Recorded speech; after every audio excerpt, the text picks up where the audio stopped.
In this tutorial, we'll create a Rust web service to upload files to an S3 bucket. Here is a demo of the application. Multiple files can be added to the request body, and when the request is resolved, the response contains the URLs of the uploaded files. These files can then be accessed publicly with their URLs. The application has a limit on the size of the request body. If a large file is uploaded, we get an error. I will also demonstrate how to change the limit on the size of the request body. To start the development, create a new Rust project by running cargo new followed by the application name. The finished application uses the following crates, but we'll start with a few and add more crates as we build. So move into the application directory and add the Axum and Tokio crates. Since files are added in the request body, include the Multipart feature for Axum. For Tokio, use its full features. When this is done, open up the main.rs file and set up the Tokio runtime in the main function. In the application, a post request is sent to the upload route, so import the post function, the router and the TCP listener struct, then set up and serve the route. In the upload handler, the multipart extractor will be used to extract the files from the request body. So import the multipart extractor from Axum and add in its parameter as mutable. Import the response struct and into response thread from Axum. Set the upload handler to return a result whose OK and error types are both Axum response. The request body can have multiple fields, and a field can contain multiple files. The multipart extractor creates a structure where we can iterate through these fields and get its data. For fields with multiple files, an entry is created for each file using the same field name. To get the next field from the multipart, use the next field method. This is an asynchronous method that returns a result containing an option enum that contains the field data. The error from the result can be converted to a response, which in this case is a response with an internal server error status code. The status code enum is imported from Axum, and we can return the result if it's an error. With this, we can iterate through the fields till we get to the end. In the application, we are interested in the field with the name files. So if the field name is files, we act on it. For now, we just print the file name and the content type to the terminal and return a response with an OK status code. Before running this application, install Cargo Watch if you haven't. This will build and run the application after the file is saved.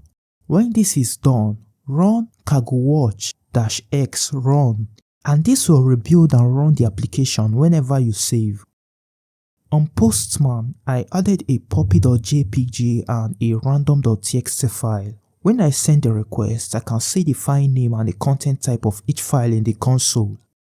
When I add a large file, I receive an internal server error response. This is because Axum has a default maximum payload size of 2 MB. To configure this, we need to take a look at the default body limit struct in Axum. This has a disable and max method.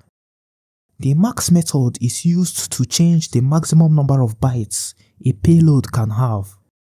This can be used for inbuilt extractors in Axum, including the multipart extractor, but it won't work for custom extractors.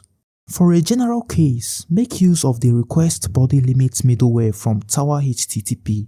This also returns the payload too large status when the body exceeds the limit instead of the internal server error status which we get from the default body limit middleware.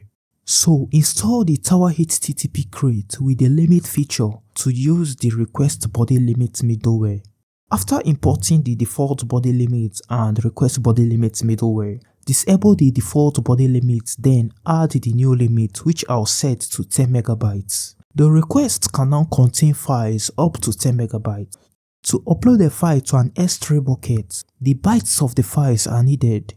We get that by calling the bytes method. This is asynchronous, so we await and convert the error field in the result to an Axum response. If the result is an error, return the response. The bytes and other details of the field need to be stored in a vector for it to be used after the iteration. So create a file struct. This will contain the file name, content type, and a byte field. The byte field is a byte type that is imported from Axum. Next, create a vector that will contain the files. Get the file name and content type of the files as strings. At this point, we are ready to upload files to an S3 bucket. The new crates that need to be added are .env, AWS config, and AWS SDK S3. For the AWS config, we add a feature called behavior version latest. This lets us load configuration from the environment variable. The .env crate exposes environment variables from the .env file to the program. So create a .env file and this will contain an AWS access key, secret key, region, and bucket name. These fields will be updated after setting up the S3 bucket. In the main function, call the .env function to expose the environment variables. Create an AWS config by calling the load from env function and await this. Next, create an S3 client with the config. For the handlers to access the S3 client, it should be added to the application state. The S3 client can then be extracted in the handler as a parameter through the state extractor, and this should come before the multipart extractor. When uploading a file to an S3 bucket, the file name should be unique, as uploading a file with the same name will replace the old one. So each file needs a unique identifier. We will add a unique ID for each field, and this will require the UUID crate. Another necessary crate is the sedded and sedded JSON crate to return JSON responsive. We will make use of version 4 UUID, therefore add version 4 in its feature. For the sedded crate, add the drive feature to enable the file struct to drive the serialized trait. In the file struct, add a key field that will store the UUID and a successful field that will determine if the file upload was successful. Another field to add is the URL, which is the URL of the uploaded file. Next, import the serialized trait from sedded and drive this trait for the file struct. We won't serialize the bytes field since it won't be returned in the response. We do this by adding the sedded skip serializing attribute macro. While reading the fields from the multipart, create a key by creating a version 4 UUID and converting it to a string. When a file is uploaded to an S3 bucket, the URL is of this form: https://bucketname.s3.amazonaws.com/the-key. Below the files variable, set the bucket name as the AWS bucket name from the environment variable. Then add the key, URL, and a successful field with a false value in the file struct. To upload a file to S3, the bytes of the file need to be converted to a byte stream struct, so import the byte stream struct from AWS SDK S3. Then iterate through the files, and for each file, create a byte stream from the bytes of the file. Call the putObject method from S3 and add the bucket name, content type, content length, key, and the byte stream. Then call the send method and await. Set the successful field of the file to the value of the result. Now, the handler can return the details of the file in JSON format. To test the application, I add 5 files to the request, and when I run, all the files have their successful field as false. This is because I haven't added my credentials in the .env file. I'm going to show you how to set up an S3 bucket together with an access key and secret token. For the S3 bucket I am going to create, I assume you want only your application to put and delete files from the bucket, but anyone with the URL can view the files. In your AWS console, search for S3.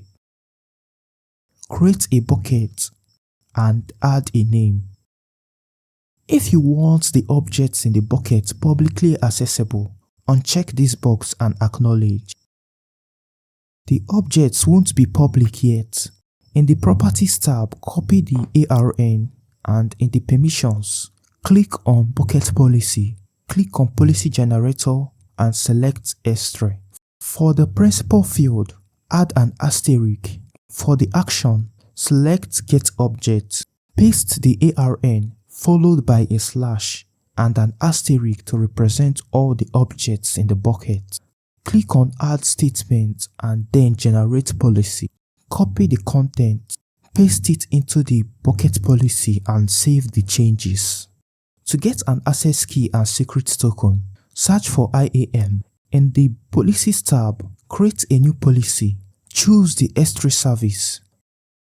Search and select Put Object, Delete Object and Get Object. Under Resources, click on Add ARN. Enter the bucket name and select any object. Click on Next and enter a policy name. Then go to the Users tab, click Get User and enter a username. Select Attach Policy. Search and select the policy you just created, then create the user. Lastly, click on Create Access Key. Select Local Code, confirm, click Next and create the access key. Copy these credentials and paste them into the .env file. For the AWS region, enter the region you created the bucket. In my case, it's the US East 1. Restart your server, and when I test the upload service, all the fields are successful and I can view those files from my browser. Thanks for watching.